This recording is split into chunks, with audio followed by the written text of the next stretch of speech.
समाज अनेक, भारत एक, रिवाज अनेक, संस्कार एक, कार्य अनेक, संकल्प एक, राह अनेक, मंजिल एक, चेहरे अनेक, मुस्कान एक। बहुत ही सुंदर ढंग से प्रस्तुत किया था माननीय प्रधानमंत्री जी ने जब 2014 में जो राष्ट्रीय एकता दिवस हमने मनाया था उसमें। तो एक भारत श्रेष्ठ भारत की प्रेरणा जो सरदार पटेल ने हम सबको दी थी, माननीय प्रधानमंत्री जी ने वही प्रेरणा हम सबको दी। एक है देश, एक है हम, ढंग अलग है हर कश्ती का, तूफानों में साहिल एक। रोशन रोशन घर की शामें, धूप के आंगन छाँव है एक। सूरज एक गगन पर अपना, एक है अपनी पूनम। एक है देश, एक है हम, एक है देश, एक है हम। भाषाओं के ठाठ अलग है, भाषाओं के ठाठ अलग हैं, लेकिन एक है सरगम। एक है देश, एक है हम, एक है देश, एक है हम।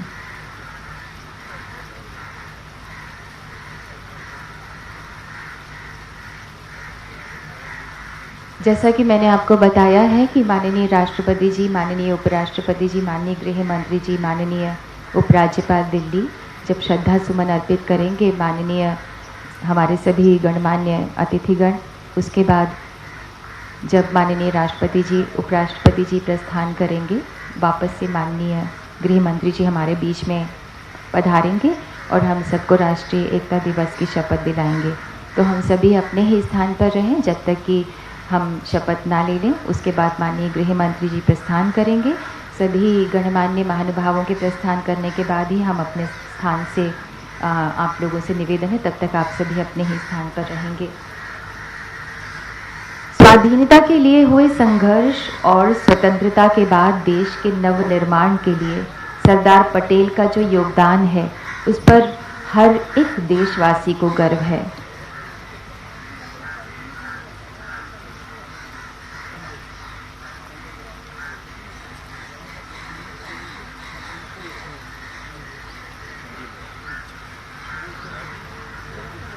और हम उनके आदर्शों से बहुत कुछ सीख ले सकते हैं। देश की एकता के निर्माण में उनका सबसे बड़ा कार्य माना जाता है और वास्तव में ये एक बड़ा कार्य था भी। इतने सारे राज्य रजवाड़ों और रियासतों को एक साथ जोड़कर, एक साथ गूंथकर एक पूरा भारत बनाना। कई दूसरी गंभीर समस्याएं भी थी, उसके संबंध में तीव्र गति से और उचित निर्णय लेकर जिस तरह से उन्होंने देश को संभाला, वो आने वाले सैकड़ों वर्षों तक भारतवासियों का मार्गदर्शन करता ही रहेगा। उनकी दृष्टि और सोच स्पष्ट और बहुत व्यापक थी। संगठन करने की क्षमता, निर्णय को कार्यान्वित करने और अनुशासन का दृढ़ता से पालन कराने में वो बहुत ही बेजोड़ थे। उनकी सोच के केंद्र में देश हित था, इसीलिए उनके सोच के केंद्र में देश हित था और इसीलिए वे निर्णय लेकर उसे ऐतिहासिक बना भी देते थे। सरदार पटेल की शैली बहुत ही बेबाक थी, उसमें निष्क्रियता या विवशता जैसे शब्द हुआ ही नहीं करते थे। उनका जो व्यक्तित्व था, शायद वो इस तरह की बात कहता था कि होंगे वो सूखे पत्ते उड़ जाए जो झोंकों से, होंगे वो सूखे पत्ते उड़ जाए झोंकों से, तुम आंधी से विद्रोही बन लड़ना सीखो। वो निर्बल टूटी पतवारें हैं जो तट पर डूबे, तुम धारा को चीर चीर कर बढ़ना सीखो, तुम धारा को चीर चीर कर बढ़ना सीखो।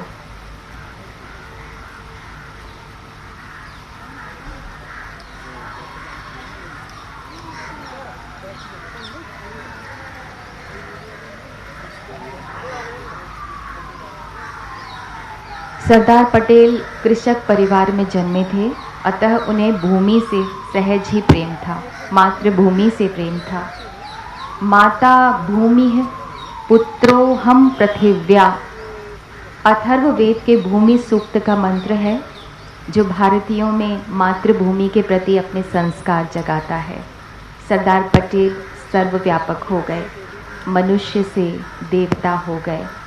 ऐसे महापुरुष धरती पर कभी कभी ही अवतरित होते हैं भारतवासियों, और हम सब जो इस देश की बागडोर को अपने हाथों में लिए हुए हम सब देश के 130 करोड़ नागरिक, लौह पुरुष के लौह पुत्र हैं हम हैं एक हैं हम, सबका अपना एक भारत, सबका सपना श्रेष्ठ भारत, सबका मान एक भारत, सबका अभिमान श्रेष्ठ भारत। तो इस तरह से हम सभी मिलकर एक भारत और श्रेष्ठ भारत के नारे को बुलंद कर रहे हैं।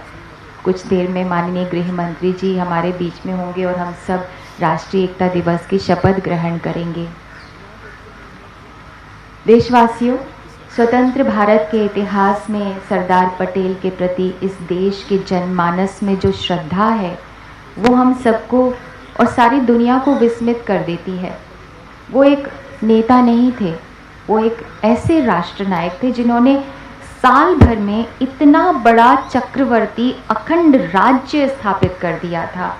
भारत निर्माण की भूमिका में वे शिवाजी जैसे दूरदर्शी, चाणक्य जैसे कुशल राजनीतिज्ञ और कुशल शासन के आकांक्षी थे। लौह पुरुष ने कभी भी किसी कार्य का श्रेय लेने की कभी भी कोशिश नहीं की।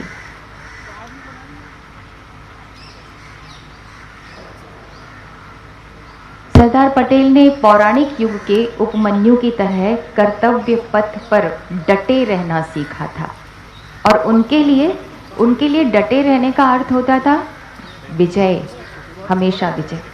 वो ज्वालामुखी की शक्ति रखा करते थे, लेकिन उसमें विस्फोट नहीं था, शक्ति ज्वालामुखी की थी। वो बहुत कम बोलते थे, लेकिन जब बोलते थे तो काम फतेह ही समझिए, काम में विजय ही समझिए। उस कार्य में अवश्य विजय मिलती थी।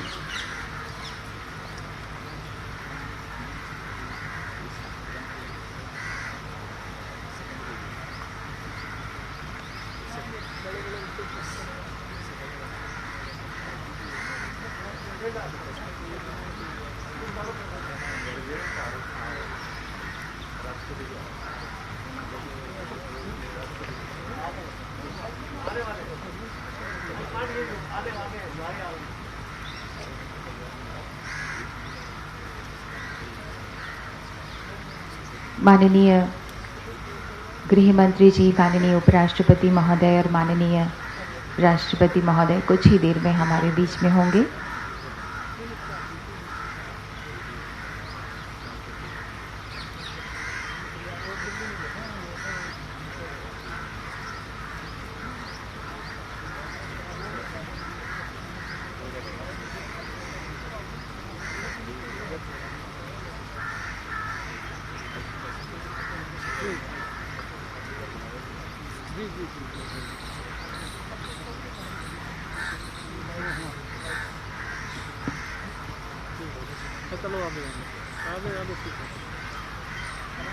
और हमारे बीच में माननीय राष्ट्रपति जी पधार चुके हैं, माननीय उपराष्ट्रपति महोदय और माननीय गृह मंत्री जी, माननीय राष्ट्रपति श्री रामनाथ कोविंद जी का हम हार्दिक स्वागत करते हैं। माननीय उपराष्ट्रपति महोदय श्री एम वेंकैया नायडू जी का भी हम हृदय से अभिनंदन करते हैं।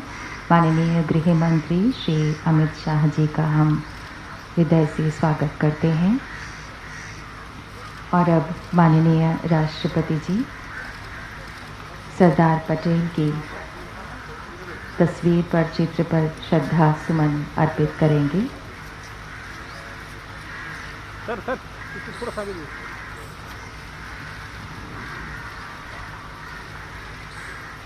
शत शत प्रणाम उस महान विभूति को। और हमारे बीच में है माननीय उपराज्यपाल दिल्ली श्री अनिल बैजल।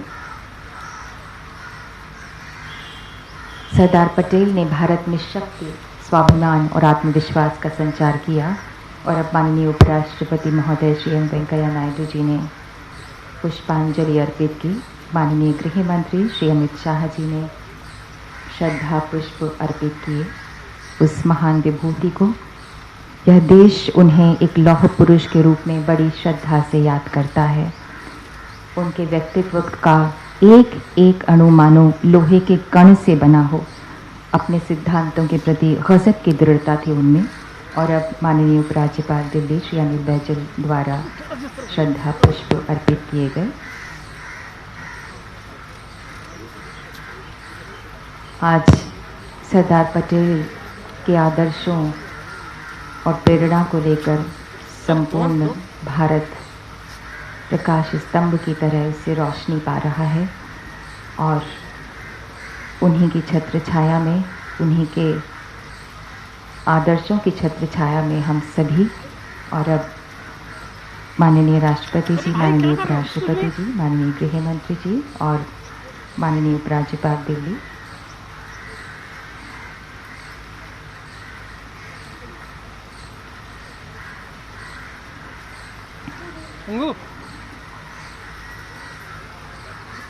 और अब माननीय राष्ट्रपति जी प्रस्थान कर रहे हैं।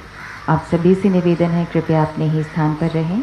माननीय उपराष्ट्रपति जी भी प्रस्थान कर रहे हैं। सरदार पटेल राष्ट्रहित को ही सर्वोपरि माना करते थे। इस प्रश्न से उन्होंने कभी समझौता नहीं किया। क्षण बीते हैं, पल बीते हैं, जाने कितने दिन बीते हैं,